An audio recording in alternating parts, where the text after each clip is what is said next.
Fala pessoal, tudo bem? Professor Ariel Costa, professor de Geografia, e hoje estaremos trabalhando estudos amazônicos, tá? Com turmas do 8º ano.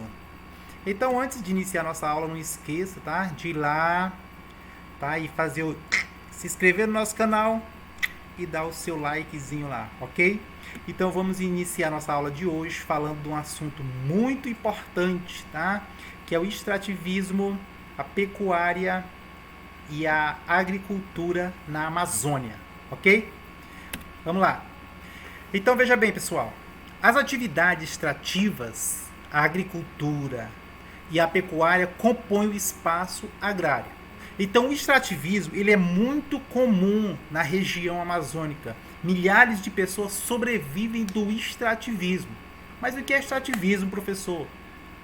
O extrativismo, tudo que é retirado da natureza, tá? Seja da floresta, como madeiras, plantas, animais, tá? Do solo, como o ouro, a prata, a bauxita, o manganês, o ferro, ou que é extraído dos rios, como peixes, tá? Tudo isso é o que? Extrativismo, tudo que é retirado da natureza, tá?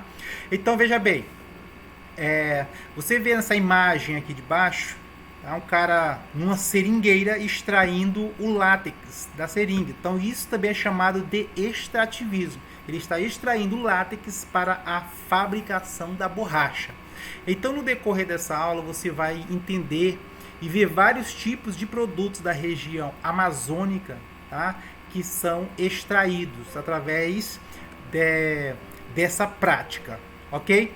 Então veja bem, a prática do extrativismo vem dos primeiros povos que habitavam na região, os primeiros povos que já moravam aqui, para eles poderem sobreviver, eles já extraíam os produtos da região amazônica.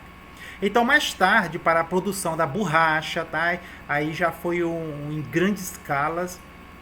O extrativismo do látex da seringueira atingiu grandes escalas, tornando-se um produto importante para a região, para o país e para o mundo no século XIX. Tá? Inclusive, na Segunda Guerra Mundial, o Brasil foi o grande fornecedor do látex para os países aliados, como os Estados Unidos. Tá? Então, vamos lá. Atualmente, são vários produtos de origem extrativa que são vendidos para a indústria de alimentos, cosméticos e farmacêuticos. Aí você fala, cosmético, professor? Sim, cosmético. O açaí. Temos a imagem do açaí, então vamos usar o açaí. Ele é vendido para as indústrias de alimentos, para as pessoas se alimentarem, academias que tem energético, fortalece tudo. E também para o cosmético, tá? Existe shampoo, existe cremes de empresas famosas, que não vou citar nome para não fazer propaganda aí de graça para elas, tá? Mas também que produz através do açaí produtos para cosméticos, existe sim, e produtos farmacêuticos também. Então alguns desses produtos destinam-se para atender o mercado mundial, não é só aqui no Brasil, não é só na região amazônica, mas para atender o mercado mundial. Como a castanha do Pará, que agora colocaram castanha do Brasil, né? Tiraram o nome do Pará, mas eu conheço como castanha do Pará, então vai ficar castanha do Pará mesmo, tá? O açaí, que é produzido principalmente no Pará, atinge os mercados da região sul e sudeste e até as terras estrangeiras, tá? Ultrapassam fronteiras vendendo seu produto para outros países, até porque o açaí é gostoso mesmo, né? Então, venhamos e convenhamos. Então, falando da pecuária, temos aqui um mapa que fala os tipos de uso do solo da Amazônia Legal. Tá? Aqui nós temos o mapa da Amazônia Legal, que inclui o quê? O estado do Mato Grosso e parte do Maranhão. Tá? Então, observe que toda essa faixa que está em verde, tá? Aqui refere-se à mata. A parte que está em amarelo é onde é desenvolvida a pecuária. Tá? Então aqui, ó, um pedacinho aqui de Rondônia, parte do Mato Grosso, todo o estado do Tocantins, parte do Pará, sul do Pará, tá?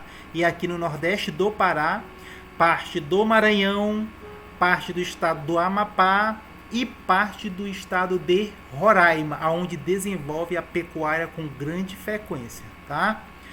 A parte aqui que está vermelha é onde desenvolve a agricultura, ok, pessoal? E aqui está em cinza, que não desenvolve nenhum tipo de uso do solo da Amazônia Legal. Então, as informações desse mapa falam desses três tipos, né, de solo. E observe que o predomínio ainda é a mata, por incrível que pareça, né? Tanto que os caras vêm desmatando, mas o predomínio ainda é a mata. A pecuária abrange no sul do Pará, Mato Grosso, Tocantins e parte do Maranhão, Roraima e Amapá.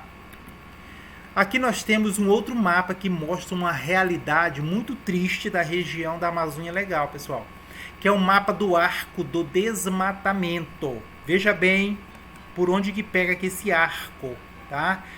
Envolve praticamente todo o estado do Mato Grosso, todo o estado de Rondônia, tá? Grande parte do Pará, Tocantins e Maranhão. Então a implantação e a expansão da agropecuária, que possui grandes extensões de terras na Amazônia, em especial no sul do Pará, estão associadas ao desmatamento, às queimadas, à exploração do trabalho e os conflitos de terras, tá? Então esse aqui é o famoso mapa do arco do desmatamento na Amazônia Legal. É muito triste, mas é uma grande realidade, tá? O desmatamento na região amazônica. Aqui, pessoal, nós temos um tipo de solo que produz a pimenta do reino, tá? Então veja bem, aqui eu coloquei uma foto de uma plantação da pimenta do reino e ela é realizada só colheita manualmente, as pessoas têm que colher manualmente, tá? Até porque a agricultura na nossa região aqui, ela ainda é um pouco defasada, ainda não existem as tecnologias assim como países da América do Norte utilizam. Então exige uma quantidade grande de trabalhadores para poderem fazer a colheita, tá? Então no gráfico eu coloquei aqui, ó, o Brasil, tá, possui cerca de 23.269 hectares de pimenta do reino. Dessas 23.000, 18.704 estão na região norte. E das 18.704, 18.573 hectares estão no estado do Pará, tá? Portanto, o Pará é o maior produtor de pimenta do reino do Brasil, ok? Então, veja bem, no estado do Pará, há produtores de pimenta do reino nos municípios de Tomé, Açu, Paragominas, Ipixuna, Santa Isabel, Santo Antônio do Tauá, Santa Maria e outros. Aí a mandioca. Mandioca, professor? Sim, tá?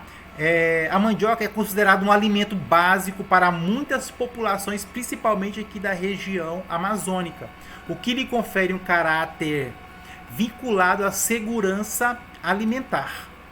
Existem muitas escolas da região amazônica que a mandioca é obrigatória estar no prato das crianças, porque é um prato do dia a dia, assim como o açaí, tá? Existe o tipo de culturas que fazem isso.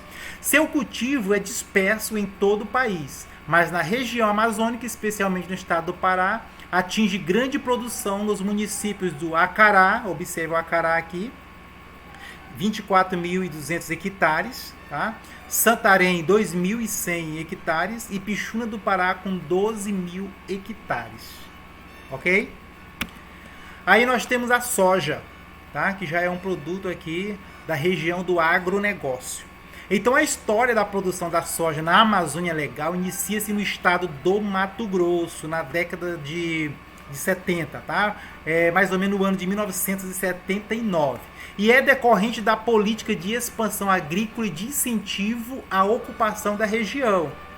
Quando foi aberta a BR-163, na aula anterior eu falei para vocês sobre a BR-163, que era um dos projetos de ocupação da região. Então, com isso, fez parte do incentivo da ocupação da região amazônica, tá? Usaram a soja. A soja adquire grande valor comercial e é produto destinado principalmente à exportação, tá? Vai mais para os países de fora do que aqui dentro do Brasil. Então, a área plantada de soja em grão na Amazônia Legal no ano de 2010. Observem isso aqui, ó. O Mato Grosso produziu cerca de 6 milhões de hectares no ano de 2010. 6 milhões de hectares. Vocês têm noção do que é isso? Quem viaja ali na região do Mato Grosso do Sul, você viaja horas e horas de um lado e outro. Você olha para um lado, só soja, olha para o outro, só tem a estrada, a rodovia no meio, tá? Então você passa horas e horas. É por isso 6 milhões de hectares só no ano de 2010. Estamos em 2020, isso deve ter triplicado, né? Então no Maranhão existe uma pequena quantidade, menos de 1 milhão de hectares, Tocantins, Rondônia, Pará, Roraima, Amazonas, Acre, tá? Existe uma quantidade muito pequena. Mas aqui no sul do Pará, na região de Castelo do Sonho, Novo Progresso, já existe uma cultura voltada à soja, plantações de soja. Antigamente só se via fazendas de gados. Hoje você vê plantações de soja e milho em grande escala naquela região também. O dendê. Para que serve o dendê, professores? Serve para algumas coisas, tá? Então o dendezeiro é entre as espécies oleaginosas, aqueles produtos que produzem o óleo, tá? E de maior produtividade. No país, especialmente no estado do Pará, as melhores plantações têm atingido 6 toneladas de óleo, tá? Hectares de óleo ao ano. Além disso, o óleo do dendê tem amplo uso nas indústrias de alimentos, serve para se alimentar, né? Você pega o óleozinho, põe lá frita uma carnezinha, um peixinho, muito bom. Na indústria farmacêutica e química, serve para medicamentos, tá? E também para algum tipo de cosmético. E representa uma grande oportunidade para a produção do biodiesel, tá? Existe uma grande oportunidade o cara chegar, parar o carro lá e falar, em vez de falar, coloque 10 litros de gasolina ou 10 litros de etanol, coloca 10 litros de dendê, de óleo de dendê. O cara vai, e o carro sai dirigindo, tá? Então observe aqui, área destinada à colheita de dendê, cacho de coco no ano de 2010. No Brasil, tá?